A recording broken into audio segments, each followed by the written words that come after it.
On January 1st, 2024, the BRICS group, originally comprising Brazil, Russia, India, China, and South Africa, was expanded to include four new countries: Egypt, the United Arab Emirates, Iran, and Ethiopia. After 2010, when South Africa joined the group called BRIC, and it became BRICS. Now more than 50 plus countries are willing to join BRICS. This represents a new phase in the BRICS development and gives it greater economic and demographic weight. The aim of the latest expansion is touted as part of a plan to build a multipolar world order that puts weight on hitherto subdued voices of the global south and brings them to the center of the world agenda. Before I proceed, I encourage you to consider liking the video to show your support for the channel, and don't forget to share your views on the topic in the comment section below. Your feedback is invaluable for us and a wider audience around the world. As we know, original BRICS has 5 members: Brazil, Russia, India, China, and South Africa, and 4 members were added on 1st January 2024: Egypt, the United Arab Emirates, Iran, and Ethiopia. As planned earlier, Saudi Arabia did not join BRICS on January 1st, 2024. However, they announced in mid-January that they are still considering BRICS membership.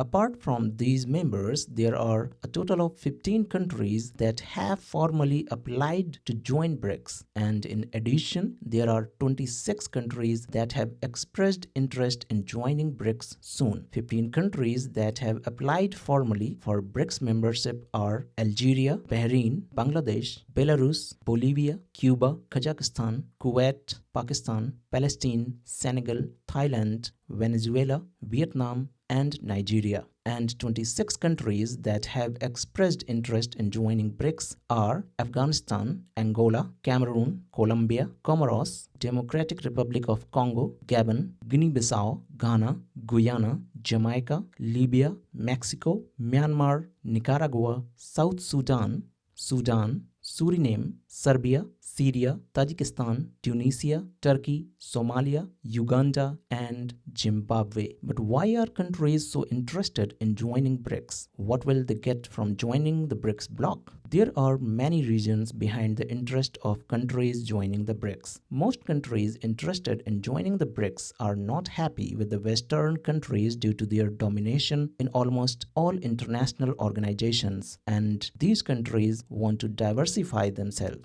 Unlike Western-led groups, BRICS is a non-discriminatory organization open to all countries. For example, a country like Ethiopia with a GDP per capita of $1,900 ratify its membership together with the UAE with a GDP per capita over $50,000 is a statement of inclusivity. This is no rich boys club like the G7. Also, the imposition of sanctions on Russia has triggered the fear of Washington and Europe using organizations for global dominance as a vehicle for their foreign policy aims. During the COVID-19 pandemic, a lot of African and Latin American countries did not get vaccines and other help from the Western countries immediately. Rather, BRICS countries helped a lot at that time. Dissatisfaction with the global order among developing nations was exacerbated by the COVID-19 pandemic when the rich countries hoarded life-saving vaccines. And you know the importance of big markets of BRICS countries. Everybody wants to get access to the biggest markets in the world to trade with.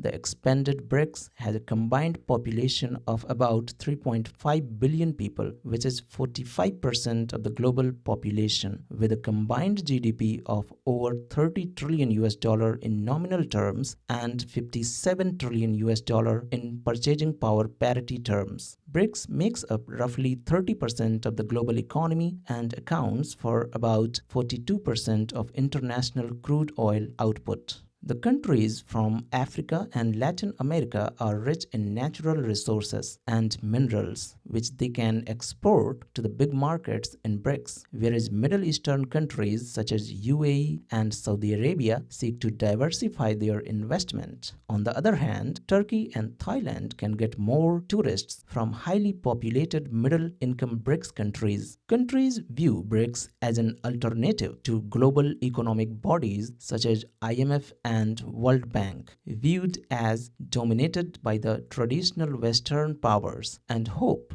BRICS membership will unlock benefits including development finance and increased trade and investment. But what will BRICS get in return from the new members? An expanded BRICS or BRICS Plus strengthens cooperation within the group and increases its socio-economic and demographic weight. After starting as an economic and financial group in 2009, BRICS gradually evolved into a more formal political grouping.